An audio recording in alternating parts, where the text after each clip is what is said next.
আসসালামু আলাইকুম। কেমন আছেন সবাই? আশা করি সবাই সুস্থ আছেন, ভালো আছেন। আমিও আলহামদুলিল্লাহ অনেক ভালো আছি। তো বরাবরের মতো আজকে আবারও নতুন একটি ভিডিও নিয়ে হাজির হলাম আপনাদের সামনে। তো এই যে আমার ঘরটা এখনও অগোছালো আছে, আমি একটু ঘরটা গুছিয়ে নিব।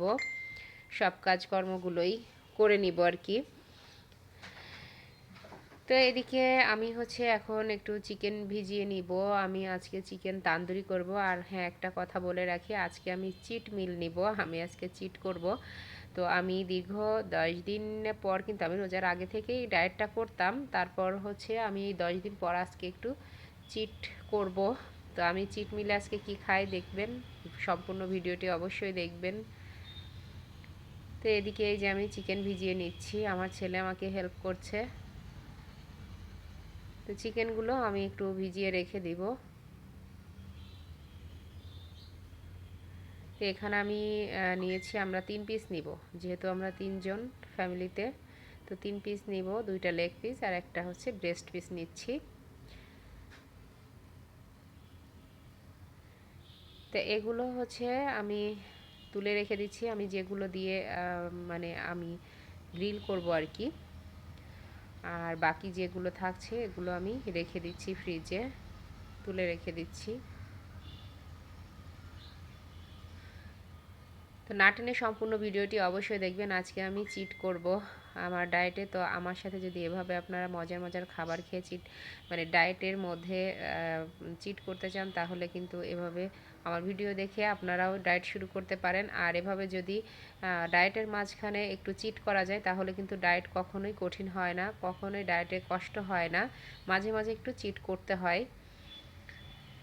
তো আমি আজকে আপনাদের সাথে নান রুটি রেসিপি শেয়ার করব। তো এটা আমি আজকে ওভেনে তৈরি করে দেখাবো। এটা চুলায়ও আপনারা চাইলে তৈরি করতে পারেন। তো এটা চুলাই বেশিরভাগ তৈরি করা হয়, আমি আজকে ইলেকট্রিক ওভেনে তৈরি করব। তো এখানে আমি 1 কাপ কুসুম গরম পানি নিয়েছি, হাতে সহ্য করা যায় এমন। তারপর 1 টেবিল চামচ চিনি দিয়ে দিয়েছি, দিয়ে একটু চিনিটা নেড়ে চেড়ে নিব। এটা শিওর হতে হবে যে চিনিটা ভালোভাবে গলে গেছে। তো চিনিটা ভালোভাবে গলে গেছে, এখন আমি 1 টেবিল চামচ দিচ্ছি ইস্ট। তো ইস্টটা দিয়ে আমি একটু নাড়াচাড়া, হালকা হাতে নাড়াচাড়া করে নিচ্ছি। হালকা হাতে একটু নাড়াচাড়া করে তারপরে এই ইস্টটা আমি অ্যাক্টিভ হওয়ার জন্য 10 মিনিটের জন্য ঢেকে রেখে দিব। আর এভাবে যদি অ্যাক্টিভ হওয়ার জন্য 10 মিনিট ঢেকে রাখা যায়, তাহলে কিন্তু আমাদের আর আটা ময়দা কিছুই নষ্ট হয় না। তো আগে অ্যাক্টিভ করে নেওয়াই ভালো। তো এদিকে আমি যে গুঁড়া দুধ কিনে এনেছিলাম, তো সেটা একটা কন্টেইনারে ঢেলে নিচ্ছি। তো আপনারা সবসময় এভাবে ইস্টটা আগে অ্যাক্টিভ করে নেবেন, তাহলে ভালো হবে আর কি, সুবিধা হবে। আর আপনি নিশ্চিন্তে থাকবেন যে আপনার ময়দাটা ফুলে উঠবে, কাজ করবে, আসল কাজ করবে আর কি। তো এখন এদিকে আমি আমার ইস্টটা এতই ভালো ছিল যে আমার 10 মিনিট লাগেনি, আমি জাস্ট 5-6 মিনিট পরেই খুলে নিয়েছি। দেখেন কি অবস্থা, ফুলে একদম ফুলে কি অবস্থা হয়েছে দেখতেই পাচ্ছেন। তো আমার ইস্টের মানটা আসলে ভালো ছিল। তো এখানে আমি এখন দিয়ে দিচ্ছি 2 কাপ ময়দা। আমি 1 কাপ কুসুম গরম পানি নিয়েছি আর দিয়ে দিচ্ছি 2 কাপ ময়দা, আপনাদের একটু কম বেশি লাগতে পারে। আর দিয়ে দিচ্ছি 1 টেবিল চামচ উঁচু করে গুঁড়া দুধ আর সামান্য লবণ স্বাদ মতো।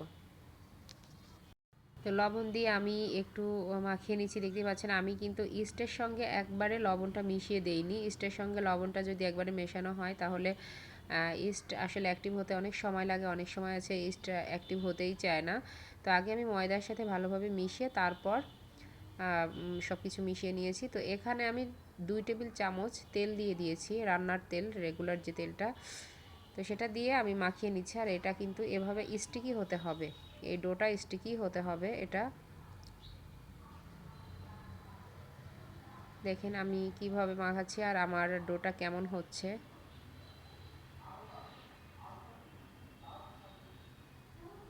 তো আমি ভালোভাবে মাখিয়ে নিলাম। এখন আমি হাতে আরও একটু তেল নিয়ে নিব, আরও একটু তেল নিয়ে তারপর এটা সমান করে দিব। আর ওদিকে আমার কুকিং চ্যানেলের ভিডিও চলছে, ওদিকে আমি আরও একটা ফোন দিয়ে, ট্রাইপড দিয়ে আমি কুকিং ভিডিও করছি আর কি।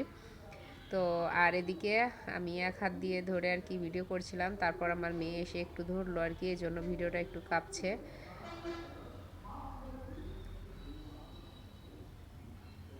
তো এখন আমি এই ডোটা অ্যাক্টিভ হওয়ার জন্য আমি রেস্টে রেখে দিব 1 ঘন্টা, 1 থেকে 1.5 ঘন্টা রাখবো আর কি। তো ঢেকে আমি একটা সাইডে রেখে দিব, আর এটাতে যেন আলো মানে বাতাস না ঢুকে। তো এই যে দেখতে পাচ্ছেন 1 থেকে 1.5 ঘন্টা পর কি অবস্থা ফুলে। আমার ছেলে মেয়ে বলছে আম্মু দেখো তোমার প্লেটটাই পড়ে যাবে, এত মানে ফুলেছে, তাড়াতাড়ি উঠাও না হলে প্লেটটাই পড়ে যাবে। পরে আমি তো দেখে অবাক, এত তাড়াতাড়ি এত ফুলে গেছে, মানে 1.5 ঘন্টা পুরো হয়নি এমন অবস্থা আর কি।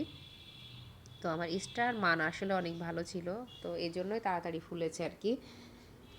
তো এখন আমি আবারও হাত দিয়ে একটু মথে নিব এই ডোটা। তো আমি আসলে দেখছিলাম যে আমার কুকিং ভিডিওটা ঠিকঠাক হচ্ছিল কিনা, দেখছিলাম আর আস্তে আস্তে মাখাচ্ছিলাম ডোটা আর কি।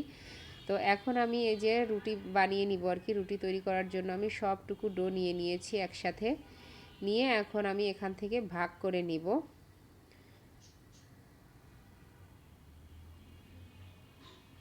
তো এভাবে নান রুটি তৈরি করলে কিন্তু আসলে আপনি রেস্টুরেন্টে যে আর খেতে চাইবেন না, এটা আসলে মজা হয়। আর সবসময় আমাদের রেস্টুরেন্টে যাওয়া হয় না, নিজেদের বাসায় যদি এভাবে তৈরি করে খেতে পারি তাহলে কিন্তু মন ভরে খাওয়াও যায়, আর তারপরেও স্বাস্থ্যসম্মত হয় আর কি। আর খেতে যে কিন্তু একদম রেস্টুরেন্টের মতোই লাগবে, এটা কিন্তু রেস্টুরেন্টের থেকে আলাদা লাগবে না, কম টেস্ট হবে না। আমার বাচ্চারা খুব পছন্দ করে আমার হাতের আসলে সব রান্নাগুলো, ওরা খুব পছন্দ করে। ওরা বলে আম্মু তুমি বানিয়ে দাও, রেস্টুরেন্ট থেকে তোমারটা বেশি মজা হয়। তো এই যে আমি রুটি বানিয়ে নিচ্ছি। তো আমার রুটি আসলে বরাবরই আমি রুটিটা সেরকম বানাতে পারি আর কি, যেমন দেখলেন আর কি এরকম। তো যাই হোক, রুটিটা যেমনই হোক খেতে ভালো হলেই হলো। তো আমি একটা প্লেটে ফয়েল পেপার দিয়ে একটু তেল মাখিয়ে দিয়েছি। তো তেল মাখিয়ে দিয়ে আমি রুটিটা এর উপর দিয়ে দিলাম, দিয়ে একটু উপর থেকে সাদা তিল ছড়িয়ে দিচ্ছি। ট্রাই করে দেখছি আর কি সাদা তিলটা ছড়িয়ে দিলে কেমন থাকে, কিন্তু এর উপরে তেমন একটা বেশি থাকবে না, যেহেতু এটা শুকনো রুটিটা, এর উপরে আমি যেহেতু কিছু ব্রাশ করছি না তাই তিলটা আসলে থাকবে না, আমি দিলাম আর কি দেখার জন্য একটু। তো ওভেনটা আমি 10 মিনিট ফ্রি হিট করে রেখেছিলাম, উপর নিচে হিট দিয়ে, আর হচ্ছে 190 ডিগ্রি সেলসিয়াস তাপে ফ্রি হিট করে নিয়েছি এটা 10 মিনিটের জন্য। তো এখন আমি এটা 15 মিনিটের জন্য দিয়ে দিব। তো 15 মিনিটের জন্য আমি দিয়ে দিলাম এটা। তো এখন আমি হচ্ছে ঘরের কাজকর্ম একটু গুছিয়ে নিব, আমার ঘরটা এলোমেলো আছে তাই আর কি। তো এই যে ব্যালকনিতে একটা ফুল ফুটেছে। তা আমি আমার ঘরের একটু কাজকর্ম গুছিয়ে নিচ্ছি, বিছানা টিছানা সব ঝেড়ে একটু গোছগাছ করে নিচ্ছি। আর আমি হচ্ছে আমার সোফার ফোমের কভার যেগুলো আছে সে কভারগুলো আমি একটু ধুতে দিয়েছিলাম, আজকে ধোয়া হয়েছে।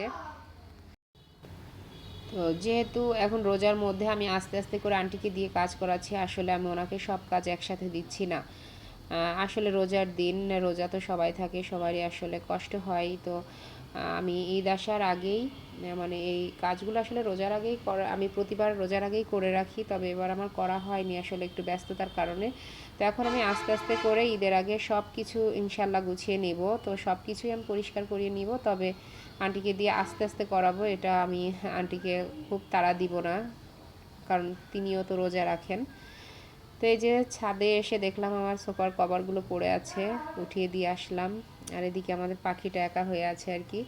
তো এই যে আমি হচ্ছে ঘরটা আবার একটু ঝাড় দিয়ে নিচ্ছি, আসলে আজকে প্রতিদিন আন্টি আসার পরে আমি সব কাজ করে ফেলি আন্টির ঘর ঝাড় দেওয়ার আগে। আজকে হয়েছিল না কাজটা করা, তাই আর কি আবারও ময়লা হয়ে গেছে, তো আমি একটু ঝাড় দিয়ে নিচ্ছি। আর আমার ছেলে একটু আমাকে হেল্প করছে, ও ক্যামেরাটা ধরে। তো আমি হচ্ছে এই নান রুটির উপর এই গরম থাকা অবস্থায় একটু বাটার ব্রাশ করে নিলাম। তো এই যে পরবর্তী আরও একটা দেখেন কীভাবে ফুলেছে, একদম ফুলে টইটম্বুল হয়ে গেছে, ডাবল হয়ে গেছে পুরো রুটিটা ফুলে। তো এত সুন্দর হয়েছে আসলে, দেখতেই পাচ্ছেন কিভাবে ফুলেছে রুটিটা। তো এখন আমি গরম থাকা অবস্থায় এভাবে বাটার ব্রাশ করে নিচ্ছি, যাতে এই রুটিগুলো নরম থাকে, সফট থাকে আর কি। তো এভাবে গরম থাকা অবস্থায় করে নেবেন। তো আমার হয়ে গেছে তান্দুরি নান রুটিগুলো বানানো। তো এখন এই যে ইফতারির সময় এসে গেছে প্রায়, আমার মেয়ে ওদের দুই ভাই বোনের জন্য শরবত বানিয়ে নিচ্ছে, আর এদিকে আমার দুইটা এই যে ড্রিঙ্কস, আমি আজকে সবুজ ড্রিঙ্কস নিয়েছি আর ওয়েট লস ড্রিঙ্কস নিয়েছি, আজকে বিটরুটেরটা নেইনি আর কি। তো এদিকে এই যে ফল, সালাদ, নান আর পেঁপে আছে ওদিকে। আর এই যে যে আমি চিট করব, এই যে দেখেন আমি এই যে গ্রিল বানিয়েছি। তো এই রেসিপিটা ইনশাল্লাহ আমি আজকে আমার কুকিং চ্যানেলে শেয়ার করে দিব, আপনারা অবশ্যই ওখান থেকে দেখে নেবেন। আমার কুকিং চ্যানেলের নাম হচ্ছে সোনিয়াস কুকস, আমি লিঙ্কটা আপনাদেরকে দিয়ে দিব ডেসক্রিপশানে। ইনশাল্লাহ আপনারা ওখান থেকে দেখে নেবেন। এই গ্রিলটা কিন্তু অনেক সুন্দর, একদম ঘরোয়া মশলায় তৈরি, কোনো ঝামেলা ছাড়া, মানে রেস্টুরেন্টের থেকে কোনো অংশে কম যাবে না। এই গ্রিলটা এত মজা হয়, তো একবার যদি আপনারা এভাবে বানিয়ে খেতে পারেন তাহলে কিন্তু বারবার রেস্টুরেন্টে যেতে চাইবেন না। আর এটা বানানো খুবই সহজ। তো আমি এই যে এই গ্রিলটা বানিয়ে নিয়েছি, এখন এই গ্রিলটা দিয়ে সস নিয়েছি। তো আমি একটু ট্রাই করে দেখছিলাম আর কি, দেখাচ্ছিলাম। তো আমার কুকিং চ্যানেলের জন্য ভিডিও চলছে আর কি, তো সেভাবে আমি দেখাচ্ছি। তো এই যে আমি চিট করছি আর কি, এই যে 10-12 দিন পর, দীর্ঘ 10-12 দিন পর আমি আসলে খাচ্ছি একটু। তো এখান থেকে যে আমি সব খাবো তা না, আমি কতটুকু খাবো আপনাদের নিশ্চয়ই দেখাবো, ভিডিওটা দেখতে থাকেন। আর অবশ্যই আমার ভিডিওটি ভালো লাগলে একটা লাইক করবেন, কমেন্ট করবেন এবং শেয়ার করবেন।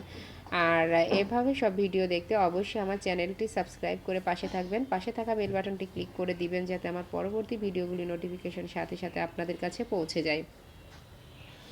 তো এই যে আমি সাজিয়ে নিয়েছি খাবার, তো এখান থেকে আমি এক পিস খাবো, আমি ব্রেস্ট পিসটা খাবো শুধু, আর লেগ পিসটা আমার বাচ্চারা ওরা দুজন দুইটা খাবে আর কি। তো আমি একটা নিয়েছি শুধু সাজানোর জন্য, তবে আমি ব্রেস্ট পিস খাবো আর কি। তো এই যে সস দিয়ে নিচ্ছি, আর আমি একটা নান রুটি কেটে নিয়েছি, কেটে 4 ভাগ করে এখানে সাজিয়ে নিয়েছি। তো আমি একটাই খাবো, আমি একটার বেশি খাবো না। তো চিট করতে যে আবার এমন চিট করা যাবে না যে অনেক বেশি হয়ে যাচ্ছে আর কি, লিমিটের মধ্যে রেখেই কিন্তু চিটটা করতে হবে, তাহলেই কিন্তু হবে। আবার অতিরিক্ত চিট করলে কিন্তু যতটুকু ওজন কমাবেন তার থেকে বেশি বেড়ে যাবে। তো এটা নিশ্চয়ই আমরা করব না, কষ্ট করে যতটুকু ওজন কমিয়েছি সেটা নিশ্চয়ই এত পরিমাণ চিট করব না যে সেই চিটের জন্য আমার ওজনটা আবার সেই একই জায়গায় চলে যাবে। তো সেটা বুঝে শুনে চিটটা করতে হবে। তো সবাই ভালো থাকবেন ইনশাল্লাহ, আর সবার নিশ্চয়ই ভিডিওটি ভালো লেগেছে। সবাই ভালো থাকবেন। আসসালামু আলাইকুম।